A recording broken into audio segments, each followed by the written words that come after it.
mente y nuestro espíritu para que tú nos enseñes, Señor.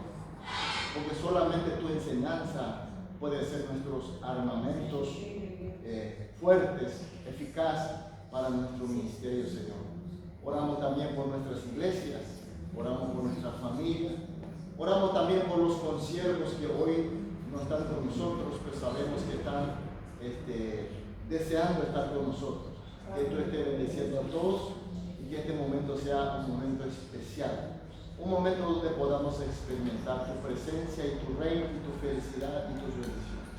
Gracias al Señor porque sabemos que así será. Oramos en el nombre de Jesús. Amén.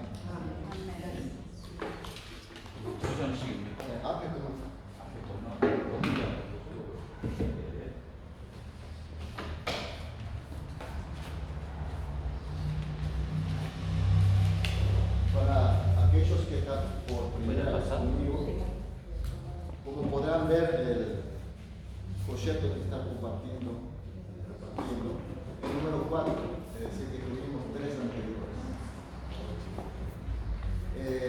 Soy el pastor de esta iglesia.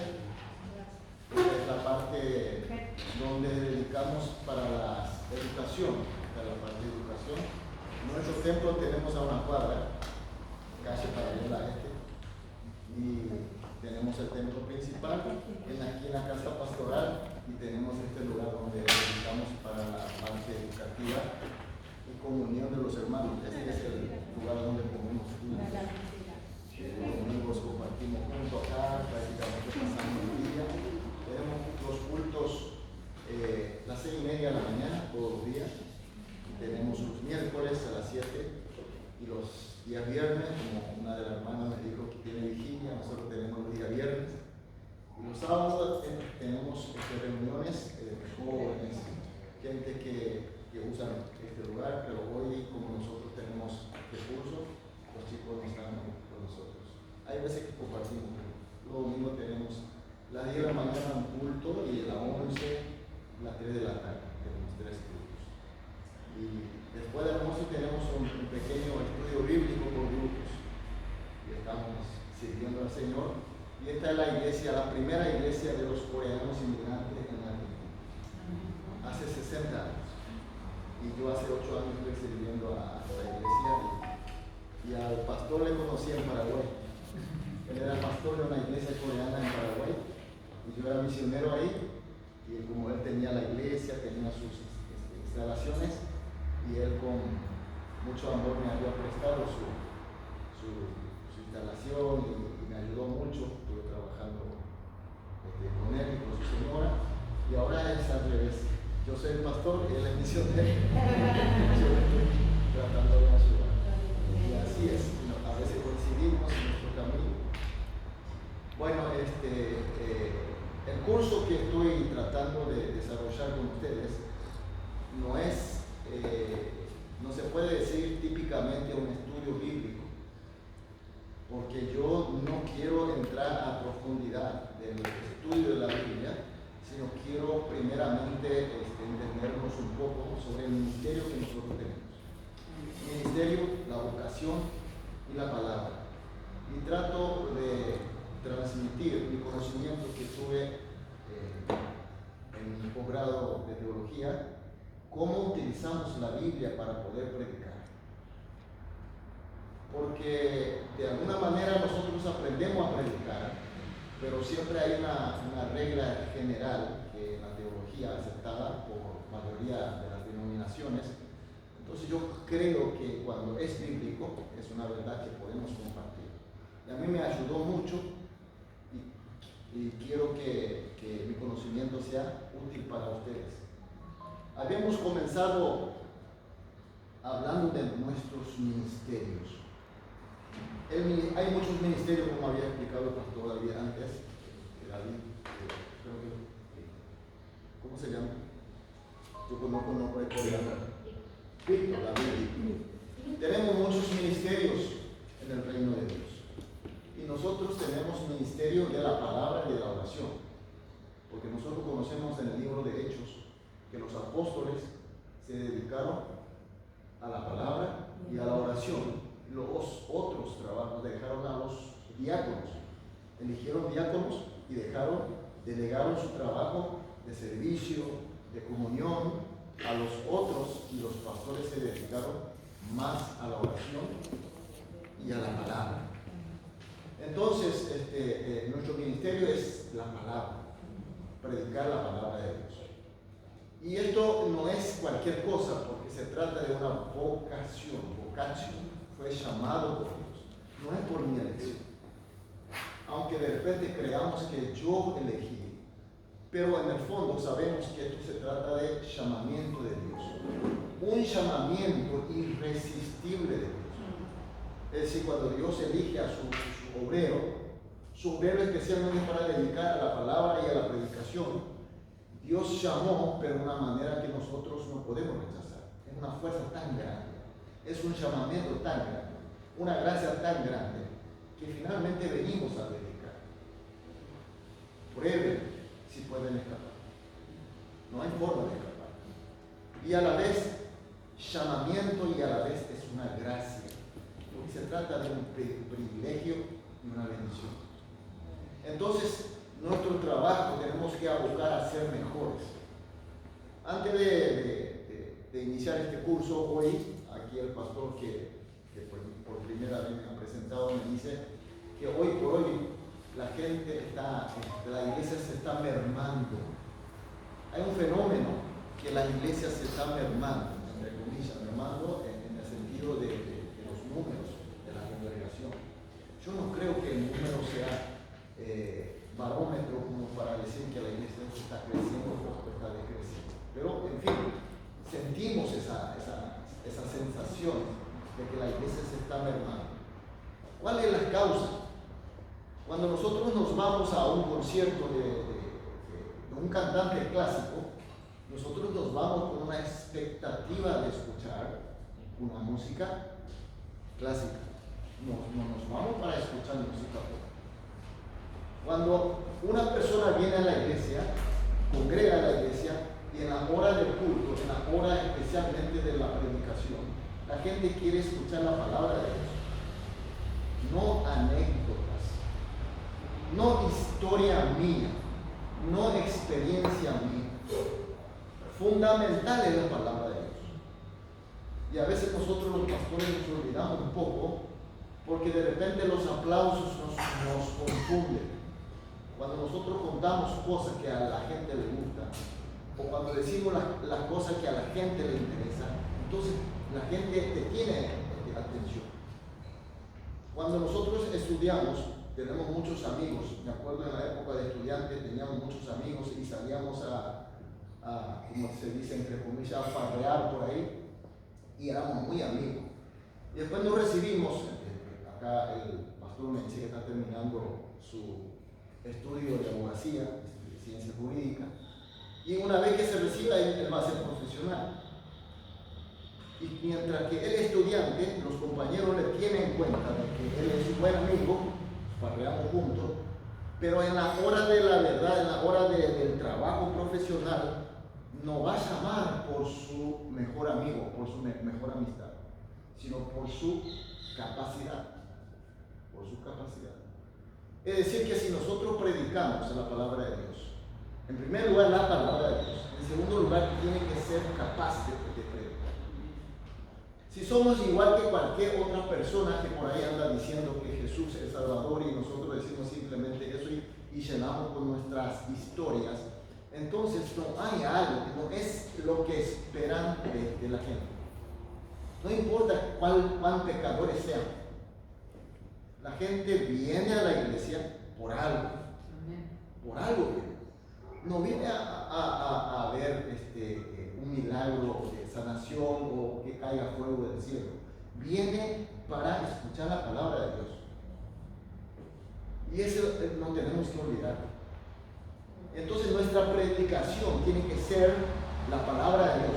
Por eso en el libro de Hechos los apóstoles eligieron a los diáconos a fin de dedicarse a la palabra de Dios y a la oración. Porque la palabra de Dios no es solamente un contenido intelectual, es espiritual. Por eso la oración y la palabra. Tenemos que dedicarnos y tenemos que ser diferentes, tenemos que ser especiales. Al menos en esa hora de predicar tenemos que ser realmente la herramienta de Dios. Tenemos que ser su siervo. No lo que yo quiera decir, no lo que yo experimenté, no Jesús que yo encontré. Eso en la hora de testimonio sería muy útil. Pero por favor, 1 hora a la semana. Creo que ni 1 hora a la semana predicamos, principalmente los domingos. Porque cada vez es más corto la predicación, así como dice el pastor. Entonces preguntamos por qué la gente no viene más, por qué la gente está mermando, por qué los jóvenes no vienen más. Porque en la iglesia no se escucha mal la palabra de Dios, lastimosamente. Si vamos a buscar quien diserte mejor, tenemos filósofos y maestros y grandes, elocuentes maestros que te pueden contar cosas interesantes de profundidades, conocimientos. Nosotros no competimos contra ellos. Nosotros no competimos con los mejores habladores, porque nosotros somos únicos. Fuimos llamados para predicar la palabra de Dios. Entonces, tenemos que tomar este compromiso en serio.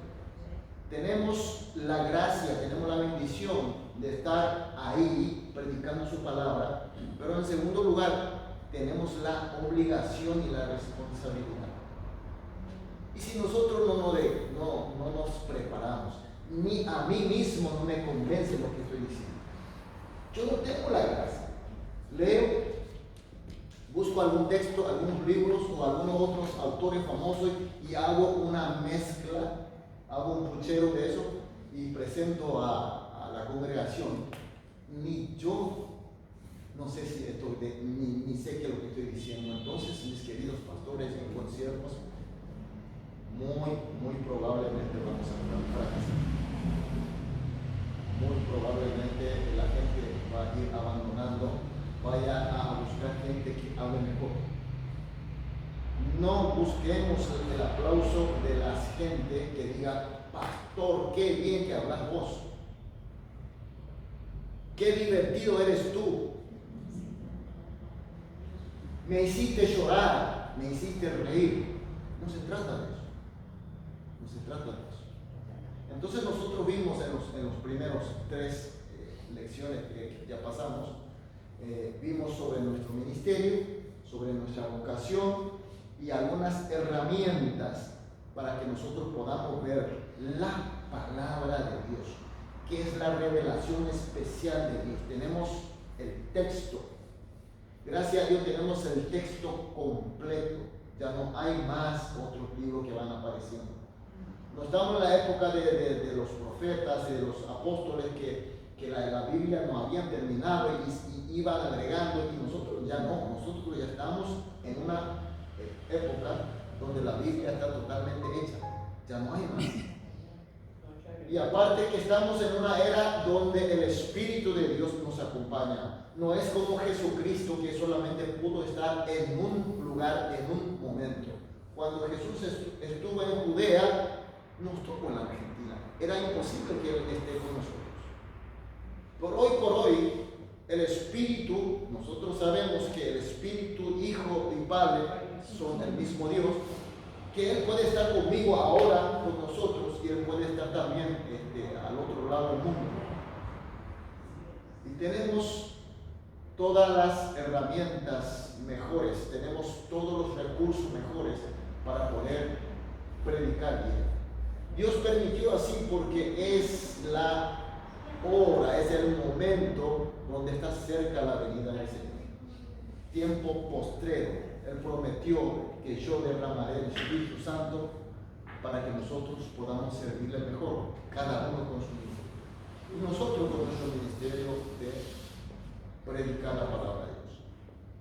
Entonces, insisto, mis queridos hermanos, la Biblia tenemos que leer. ¿Se acuerdan que la Biblia nosotros leemos y preparamos la predicación muchas veces por alguna fecha especial? Por ejemplo, Navidad o la resurrección. Entonces tenemos el tema para predicar. Entonces buscamos en la Biblia las las palabras para ajustar al tema. De esa manera nosotros predicamos, pero solamente cuando hay motivo especial. Tenemos que ser blanco delante de la palabra de Dios, no tener un preconcepto, tener una fórmula mía y agarro la Biblia y utilizo para decir lo que yo quiera decir, sino agarrar la Biblia y hacer una lectura profunda. Hay que leer la palabra de Dios. Y habíamos hablado que la palabra de Dios, aunque es el contenido de Dios, está cargada en un vaso que se llama idioma. Dios no habla en su idioma celestial. Dios no te hace causar una inspiración sin idioma y de repente que vos interprete y comienza a hablar, sino que Él cargó, que se llama idioma, cultura, situación, historia. Entonces nuestra lectura tiene que ser profundamente literaria y además teniendo en cuenta el contexto, en qué momento y en qué lugar y para qué. Todo eso era importante. Más o menos eso estuvimos hablando hasta ahora. Y después tomamos libro de Marcos. ¿Por qué Marcos? Porque para comenzar, nosotros no queremos hablar solamente de la parte teórica, sino tomar alguna parte de la Biblia para poder aplicar lo que nosotros estamos aprendiendo. Y tomamos el libro de Marcos porque es el primer libro entre los libros evangélicos que se escribió. El primero fue de Marcos, comparando con otros libros evangélicos que se escribió más o menos con el mismo fin, que nosotros llamamos Evangelio Sinóptico. Y esa es más o menos básicamente estuvimos hablando. Hoy vamos a entrar un poco en la clase de hoy, ministerio de predicación.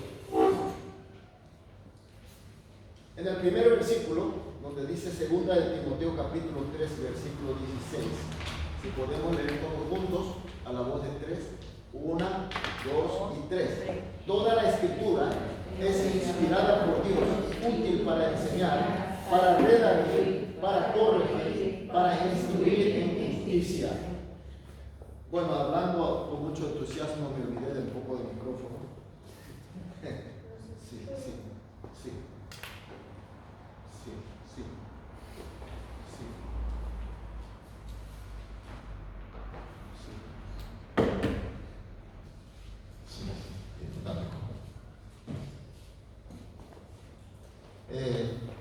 En el templo donde yo predico, los micrófonos están fijos, entonces a veces me olvido del micrófono.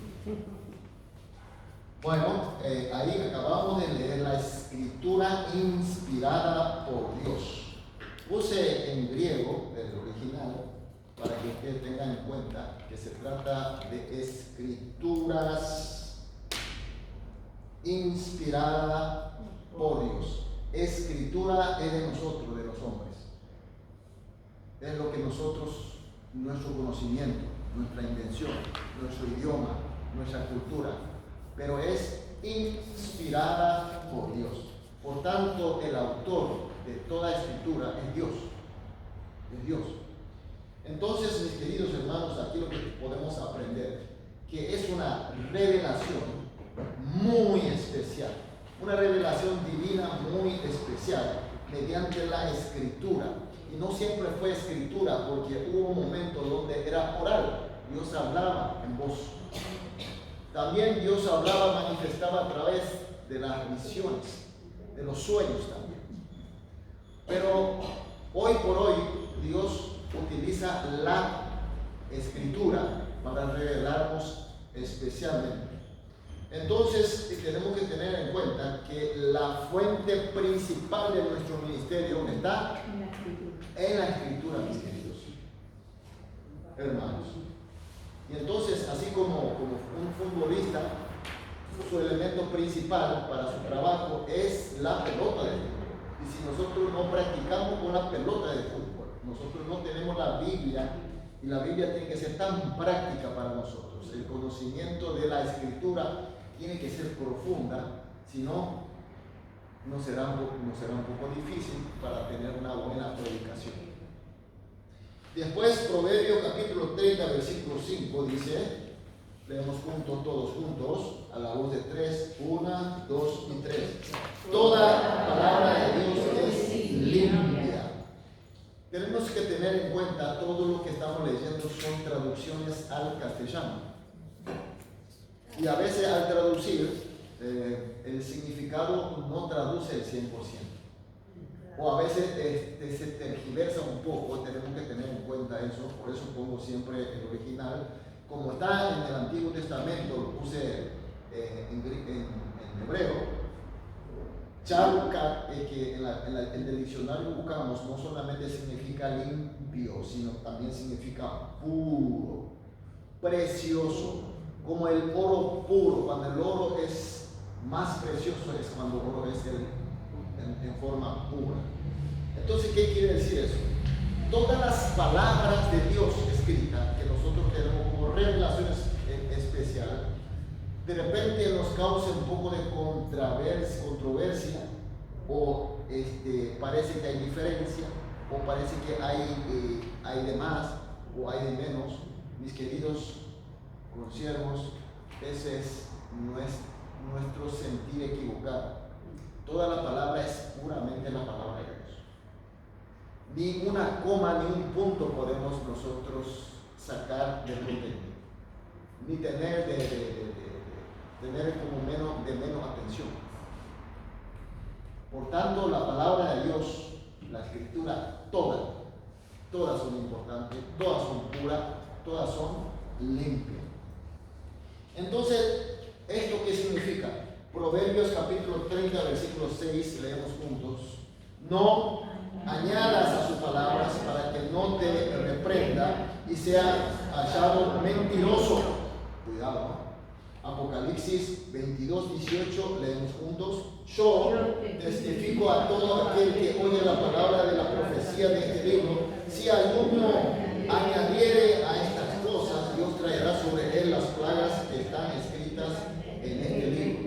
¿Se dan cuenta que hay advertencia de plagas y de que seamos mentirosos cuando añadimos a la enseñanza de Dios? Muchas veces nosotros preparamos la predicación y para poder explicar mejor, para interpretar y explicar mejor, de repente, mucho cuidado, eso me digo a mí mismo, añadir algo que no lo que dijo Dios. Hay un ejemplo de añadidura de la palabra de Dios.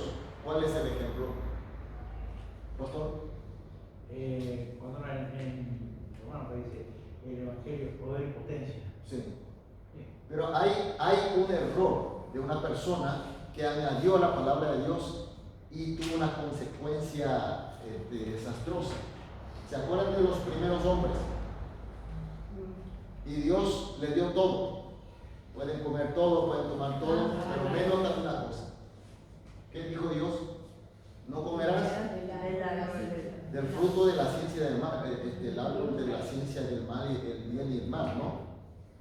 Pero la mujer, cuando vino la serpiente, cuando comenzó a tentarle, ¿quién le contestó? Que ni siquiera toques y por ahí sí, por si te mueras. Dios no dijo eso. Pareciera que estamos diciendo la misma cosa, pero Dios dijo sencillamente, no comas. Si comes, morirás de verdaderamente. Pero la mujer dijo, Dios dijo que no comas, ni siquiera toques, y por ahí sí, tal vez por ahí te puedas morir. ¿Viste que añadió algo? ¿Y la consecuencia? Sabemos la consecuencia que pasó. Muchas veces nosotros somos tentados para decir eso. Como le digo a los jóvenes, me dice a algunos jóvenes, pastor, yo ya 1.000.000 de veces ya he visto. Mentira, vos no viste 1.000.000 de veces. Muchas veces exageramos así. Y así en nuestra jerga popular no hay problema. Pero mis queridos consiervos, cuando estamos en el púlpito para predicar, cuidado con añadir algo de lo que Dios dice. Porque da gusto añadir. Da gusto añadir, decir exageradamente las cosas, y entonces la gente, para que entienda mejor, pero no, en la Biblia dice que no hagamos eso. Y continuamos. Apocalipsis 22, 19. Leemos juntos. Y si alguno quitare de la palabra del libro de esta profecía, Dios quitará su parte del libro de la vida y de la santa ciudad y de las cosas que están escritas en este libro. Quitar. A veces quitamos. A veces nosotros olímpicamente ignoramos una parte. Cuando tenemos un texto que estamos leyendo y ahí por ese texto entendemos el mensaje de Dios. Y eso nosotros llevamos al púlpito para predicar. Pero de todo lo que dice hay algunas cosas que no me gustan tanto. Hoy por hoy, la generación de hoy, bueno, siempre fue así, pero generación de hoy parece que está más así. Hay cosas que no quiere escuchar, hay cosas que quiere que nosotros saquemos. La Biblia dice así, pero esta parte no me gusta. Pastor, sacame por favor. Y en la Iglesia Católica Romana hoy cuántas cosas están sacando. Ellos dicen lo que la sociedad quiere que digan. Cuanto al matrimonio, cuanto a sexualidad, cuanto al culto de adoración, muchas cosas la palabra de Dios dice así, pero hay cosas que hoy el mundo no quiere. Esto está fuera de modernidad y saquemos. Entonces nosotros también sacamos porque para darle gusto a la gente. Quitar es un pecado. Añadir el pecado, quitar es un pecado. Entonces, yo tengo un poco de miedo cuando quiero predicar sobre las ofrendas. Porque acá los paisanos cuando hablamos de la cosa de economía están un poquito difícil, sentimentales, pero hay que predicar sobre la ofrenda. Hay que predicar. Pero la gente no te va a creer. Pero mis queridos conciervos, cosas que dice la Biblia, si tenemos el texto, el fin no es recaudar. Atención, el fin no es recaudar. Cuando nosotros estamos predicando sobre un texto bíblico, de repente nos vamos predicando una parte y otra parte, y de repente aparece la parte de la ofrenda o la parte de la relación. Hoy por hoy los jóvenes antes del casamiento se conviven y se deshacen y viven con conviven con aquel y tienen hijos aquí para allá.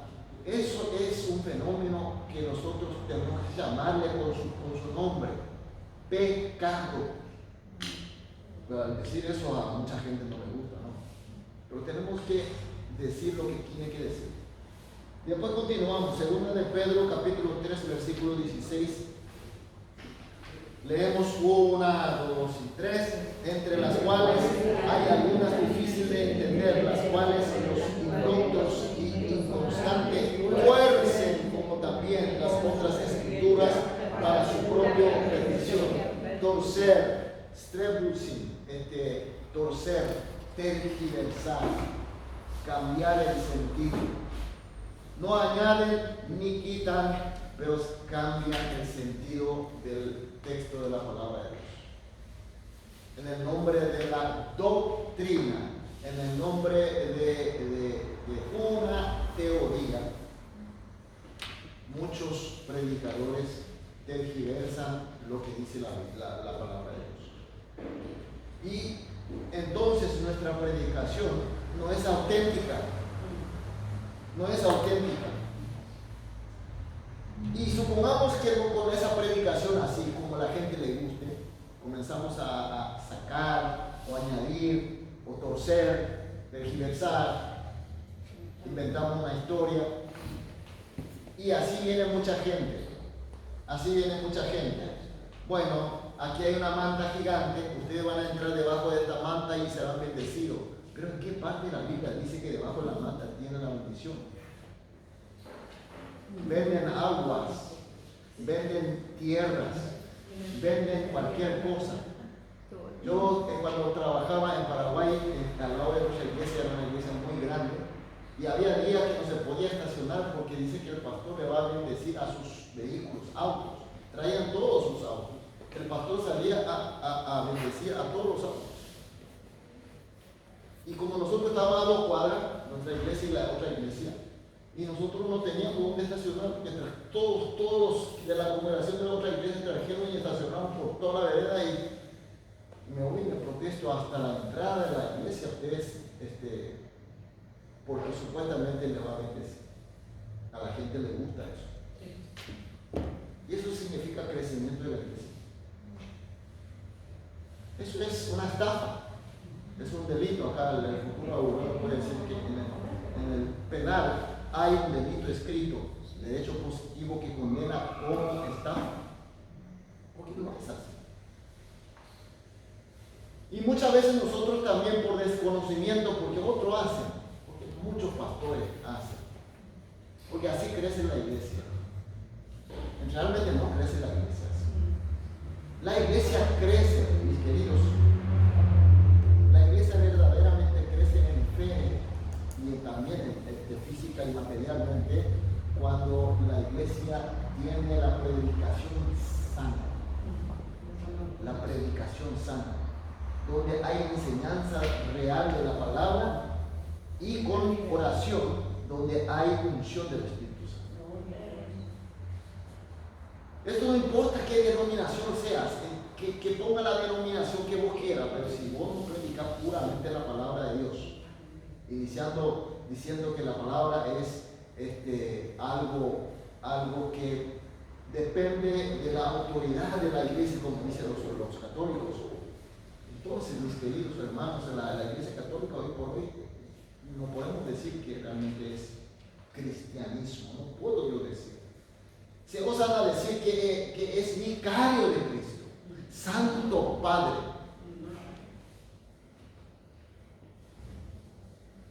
Realmente está corrompiendo una gran cantidad de personas. Porque la corrupción de la gente viene de la corrupción espiritual. Segunda de Pedro, capítulo 1. Sí. Hoy se usa mucho la palabra en la iglesia cristiana también, Sí. de que a los pastores se los tienen que llamar padres espirituales, ¿está bien? Padre espiritual usó Pablo para referirse Porque es a Timoteo. Claro, para Timoteo era padre espiritual, porque él desde chico le enseñó. Nosotros cómo le tenemos, no hay que entender igualmente como padre espiritual que es nuestro Padre Dios, no en ese mismo nivel. Y a la pastora madre, porque ahora se usa muchísimo, Sí, padre y madre. Por eso, mis queridos, Hoy en día sí, se está usando. mis consiervos, tengamos mucho cuidado al usar una palabra, porque hoy nosotros no evitamos usar testigo de Jehová. Nosotros somos testigos de Jehová. ¿Por qué evitamos usar testigo de Jehová? Porque hay una denominación que usa mal. Nosotros sí podemos ser padre espiritual o madre espiritual de alguna persona, pero se está usando mal. Cuando usamos igual manera, de repente causamos malos testimonios, confusiones. Entonces evitemos. Cuando digo yo, por ejemplo, la iglesia reformada, que la iglesia que es calvinista, nosotros evitamos usar el intercesor. Voy a orar intercediendo a vos, porque el único intercesor es Jesucristo. Oramos por los otros. Es sinónimo interceder o orar por los otros. Pero para justamente, porque alguna denominación, especialmente Iglesia Católica, dice que los santos son intercesores al igual que Cristo. Eso nosotros no aceptamos, porque no es verdad bíblica. Si nosotros podemos usar así entre nosotros que sabemos, hermana, yo voy a interceder por vos, está bien, porque nosotros no estamos ocupando el lugar de Jesucristo. Pero si nosotros, la práctica y la acción que nosotros hacemos crear confusión a otra persona, entonces no hacemos. En la iglesia coreana, la iglesia evangélica coreana, nosotros prohibimos tomar bebida alcohólica. Pero Jesucristo tomó vino.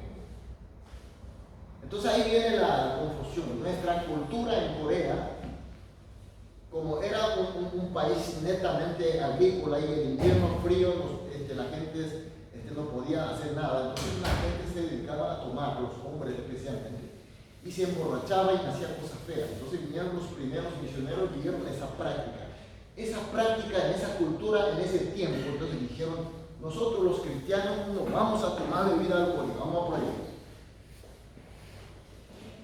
Entonces nosotros no tomamos. Y cuando yo tenía 30 y piquito años, el pastor tenía mi misma edad, entonces era muy amigo. De repente aparece la bebida, la cerveza sin alcohol. Bebida sin alcohol. Entonces le digo, pastor, ¿podemos tomar bebidas sin alcohol? El pastor me dice, sí. Entonces el próximo domingo trae 2 cajas de cerveza sin alcohol y tomamos en la iglesia. Y el pastor no sabía qué contestar y entonces se quedó así dudativo, y después de un momento parece que le vino la luz de Dios y le dijo, mi hermano, pero ¿qué testimonio podemos dar más? ¿Qué testimonio podemos dar? Me cayó. Entonces, mi querida hermana, puede que vos le tenga a una hija espiritual en el sentido de ayudar, cuidar, pero podemos usar las calificaciones o las expresiones que nosotros tengamos, porque la gente nos mira, porque nosotros somos predicadores. ¿Por qué para predicar nos subimos al púlpito con corbata, con traje, o a veces nos ponemos de la forma mejor posible? Justamente por eso, porque en la Biblia no habla que usemos la corbata ni esas cosas, sino que como somos representando en ese momento la palabra de Dios, entonces nos ponemos para dar el mejor testimonio, porque en ese momento somos instrumento y vaso de Dios. En ese sentido, mis queridos consiervos, para la predicación y para la oración tenemos que estar lo mejor preparados. Y justamente lo que vamos a leer acá, 2 de Pedro capítulo 1, versículo 20 y 21, en la siguiente página. Leemos juntos. Entendiendo primero esto, que ninguna profecía de la Escritura es de interpretación privada, porque nunca la profecía fue traída por voluntad humana, sino por los santos hombres de Dios hablaron siendo inspirado por el Espíritu Santo.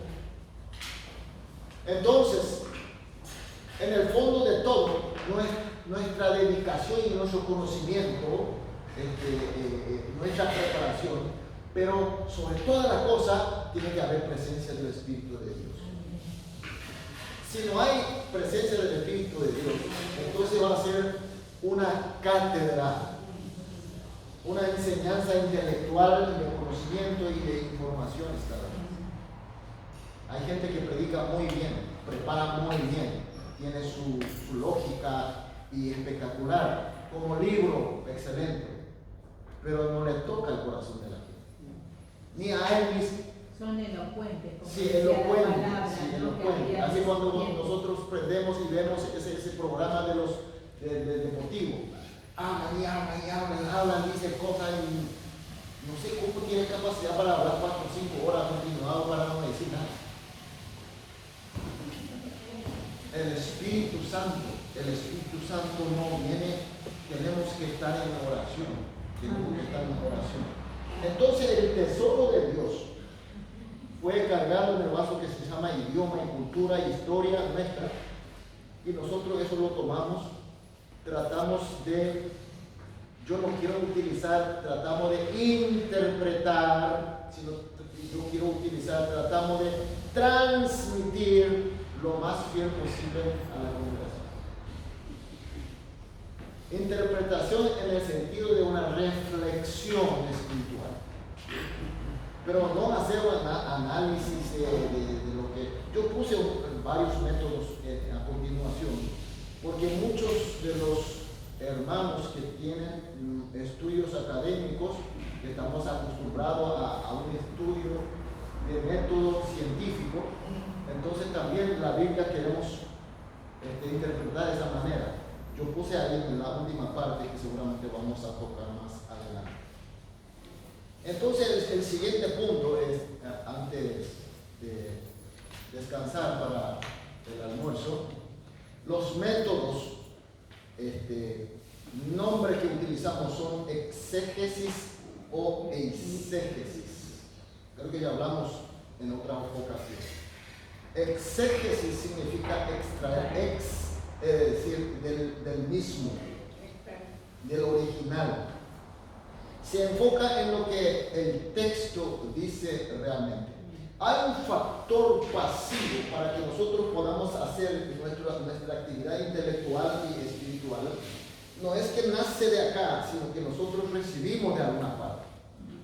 Factor pasivo. Recibimos de la manera más pura posible. ¿De dónde?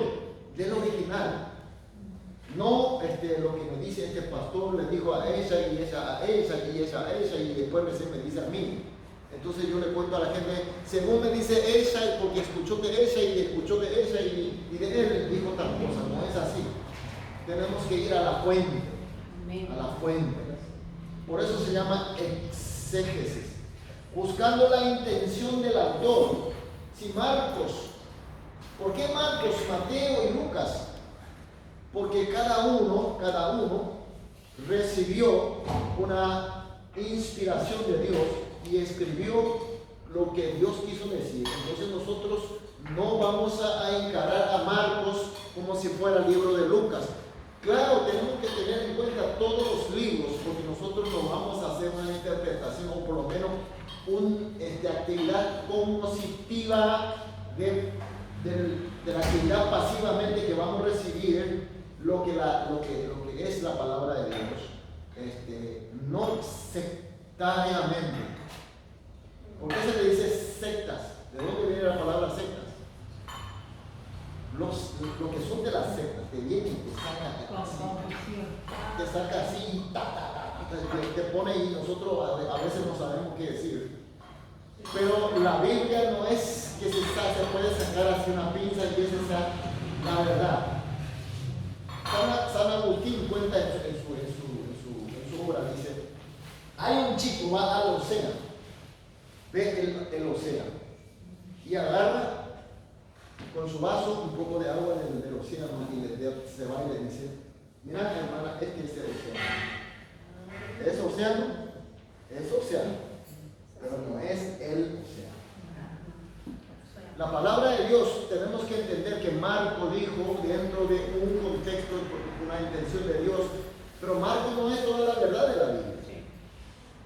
Entonces, exégesis, irse al origen y entender lo que el autor quiso decir. El autor no quiere decir que la persona que escribió, a través de quien escribió, ¿quién es el autor? Dios. Lo que Dios quiso decir. Dios quiso decir. Y a veces nosotros queremos buscar, usándole otra metodología, nosotros queremos decir lo que yo creo entender o yo quiero decir. Ahora, la otra manera de ver la Biblia es eisegesis, que significa introducir. Se enfoca en los que el lector quiere que el texto diga. La fuente externa es la revelación de Dios, sí, va directamente al origen, pero el origen no toma puramente, sino mezcla con su intención, con su intelectualidad, sobre todo su experiencia, A menudo ignora el contexto original para respaldar opiniones preconcebidas, que algunos mal llaman doctrina, experiencia. Yo encontré a Jesús de esta manera. Estaba yo caminando así y de repente se oscureció todo, comenzó a llover, truenos, y era algo inusual. Nunca pasé una experiencia y tuve miedo. Y de repente en el medio de todo ese caos y del miedo, y el Señor me habla y me llama por mi nombre. Fulano. Entonces vengo a predicar a la gente. Señor aparece en el medio de así. Eso es su historia. Esa es su historia. No es para predicar. Eso es para testimoniar, nada más. Sí. Para ayudar a la gente entienda que tenemos nosotros como humanos, tenemos experiencia. Pero la predicación se trata de enseñar la Biblia, de lo que dice la Biblia. Y exégesis siempre involucra nuestro interés. Aquí habla preconcebida, opiniones preconcebidas o experiencia preconcebida. Y después habla interpretación libre desde el particular o de una doctrina particular. Atiendan que cuando los primeros evangelistas, cuando escribieron, Marcos cuando escribió, no es que él escribió de la nada. Sí, por cierto, fue inspirado por Dios, pero él escribió de esas tradiciones orales que tenían ya la gente.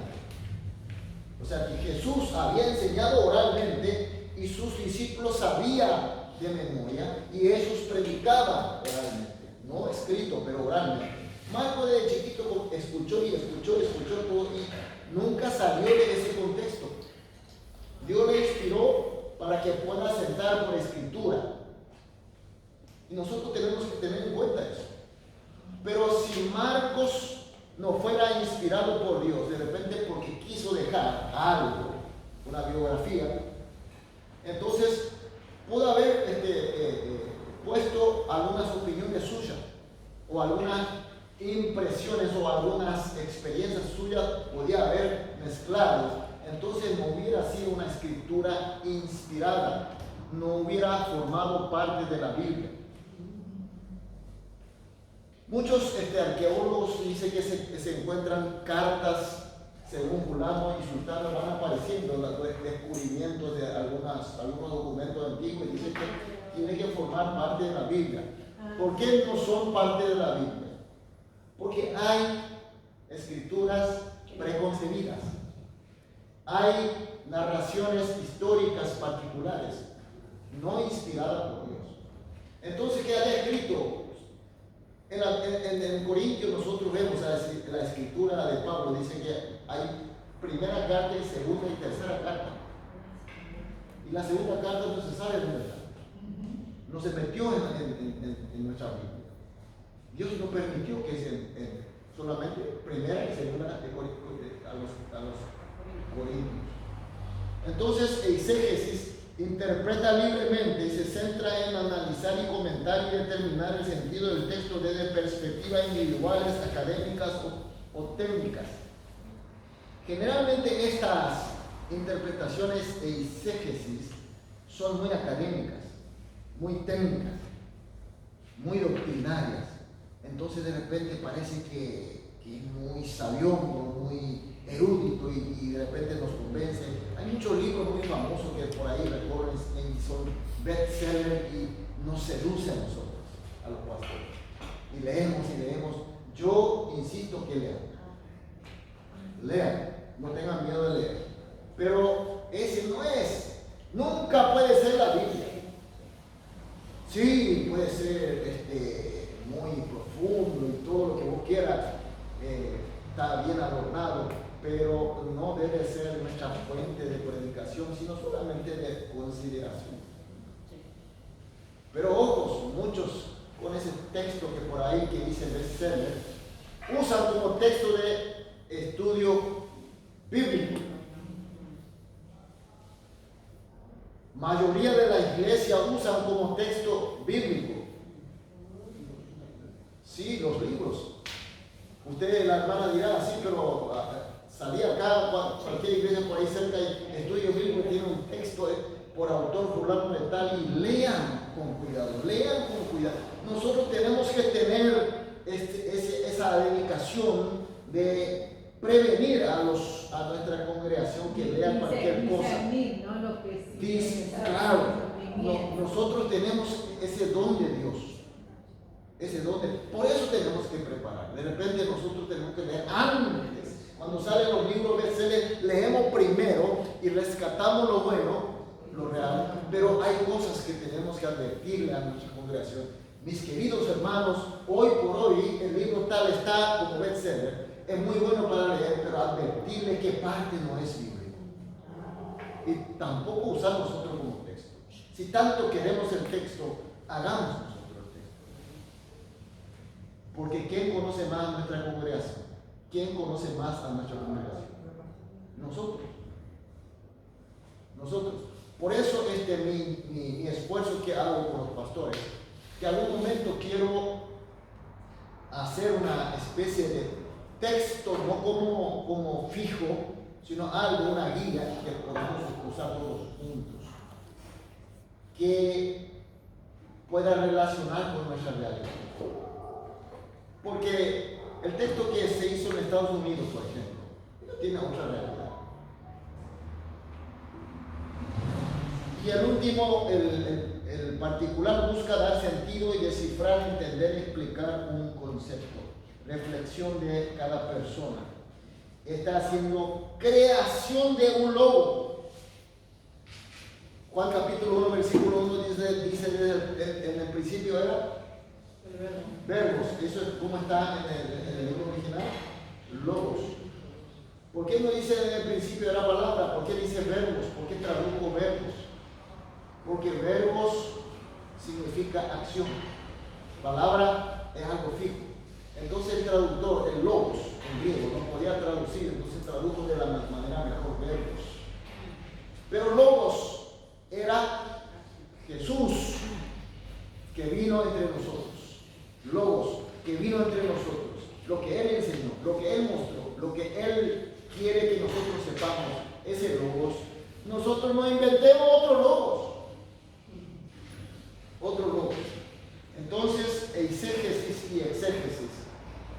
Mis queridos consiervos, concentremos en la Biblia, en el texto. Y si es posible, ustedes tienen más tiempo, estudien, estudiemos. Busquemos de alguna manera a ir al texto original, aprender su idioma original si es posible, si no se puede encontrar una traducción mejor, no todo eso que está modernizado y eso que está explicando largamente, y hay muchas, bueno, para la persona que escribió será su experiencia. Peligro de la eisegesis, distorsión del significado original, creación de doctrina sesgada, arbitraria, lo que uno quiere decir, pérdida de autoridad y sentido del texto. Ya no es más el texto bíblico, sino que es tergiversado. Si en una original, no sé, supongamos que mi reloj sea original, y ahora agarro y cambio una pieza por una que no es original, entonces este reloj se convierte en falso. No hay que mezclar. La finalidad de exégesis busca la verdad del texto, y eisegesis suele imponer una verdad externa sobre el texto. Bueno, hasta aquí vamos a llegar. Mis queridos consiervos, yo no quiero desarrollar un estudio bíblico, como dije al inicio, no es un estudio bíblico, yo agarro y presento mi teoría, mi explicación, sino que quiero compartir estas herramientas para que todos nosotros tengamos el texto, la Biblia, como la Biblia